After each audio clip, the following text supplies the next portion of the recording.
ఈరోజు మన హార్వెస్ట్ చూపిస్తా అనమాట ఏమేమి వచ్చాయనేది. ఎప్పుడు ఏదో ఒకటి చూపిస్తున్నాను కదా, అన్నీ ఒక దగ్గర పెట్టి చూపిద్దాం ఈరోజు ఏమేమి వచ్చాయి, ఎంతెంత వచ్చాయి అని చెప్పేసి. సో ఈరోజు వచ్చింది ఏంటంటే దోసకాయ, అది టమాటా అట్లా రాలిపోతే తెచ్చాను అనమాట, పడేయడం ఇష్టం లేక. దోసకాయ, టమాటా, తోటకూర, పచ్చిమిర్చి, బెండకాయ ఇవి వరకు వచ్చాయన్నమాట. ఇప్పుడే టమాటా అనేది స్టార్ట్ అయింది. సో నెక్స్ట్ వీడియోస్లో అప్కమింగ్లో టమాటా కూడా వస్తుంది అనమాట. తోటకూర అయితే చాలా వెళ్ళింది. ఎప్పటికప్పుడు తోటకూర కట్ చేసినాను, కర్రీ చేసేసుకున్నామని చెప్పడమే కానీ కోసిన చూపిలే కదా, సో అలా చూపిస్తున్నాను అనమాట. బెండకాయలు ఈసారి కొంచెం తక్కువ వచ్చాయి. బెండ చెట్లకు కొంచెం పురుగు పడ్డది అనమాట, సో అందుకనే బెండకాయలు ఇంకా కాయట్లేదు. అవే లాస్ట్ అనుకుంటున్నా, ఇంకా 1 or 2, 3 వస్తే రావచ్చు. పచ్చిమిర్చి అయితే నాకు అసలు ఎవర్ గ్రీన్ అనమాట, ఎప్పుడు హార్వెస్ట్ ఇస్తూనే ఉంటుంది. తోటకూర కూడా కొంచెం చుక్కలు చుక్కలుగా పడ్డాయి.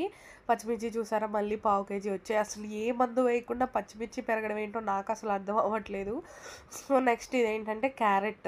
వాటితో పాటు ఒక క్యారెట్ కూడా పీకి చూద్దాం ఎంత ఉంటుందో. చెట్లు అయితే పెద్దవైపోయాయి కదా అని పీకి చూస్తే అస్సలు ఎదగలేదు.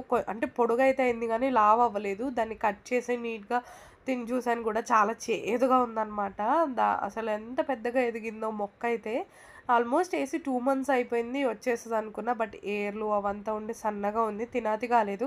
చూద్దాం, ఇంకొక 1 to 3 months ఉంచేస్తాను చెట్లు వాడిపోయిందాక. అవి వాడిపోయాక పీకాలి. క్యారెట్ పరిస్థితి అయితే ప్రజెంట్ అది. ఇవే ఈరోజు వచ్చిన హార్వెస్ట్ అనమాట. నాకైతే చాలా హ్యాపీగా ఉంది, మన ఫామ్లో పెరిగినవి కాబట్టి. Thank you.